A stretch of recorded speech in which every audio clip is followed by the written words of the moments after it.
Hello guys, welcome and welcome back to the channel. So आज संक्रांति तो एबे आमे मंदिर को जीवु भोजी खाइबा को एंड मंदिर रे पहुंचला परे मु सेठी ब्लॉग कंटिन्यू करबी।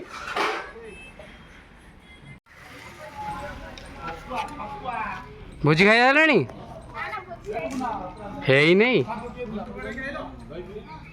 भोजी एपर्यंत है ही नहीं हम पूरा अर्ली पड़ी आसचु हाय कह दियो केवल ए संक्रांति नुआ सबु संक्रांति रे भी एमती भोजी होची तो भोजी रा हमर राति रे हुए होने दिन रे नीति होची एटी हनुमान ठाकुर भी पूजा हला हेबा दिनडू से तांको नीति भी होची एटी तांको पूजा सरला परे भोजी दिया अब लोक खाइबे। सो हनुमान ठाकुर पूजा सरला परे एठी समस्त लोक बसिले एटा मु तो एग्री करी मंदिर रे जहाँ भी हो जते बळे सब जहाँ स्वादिष्ट हेबो।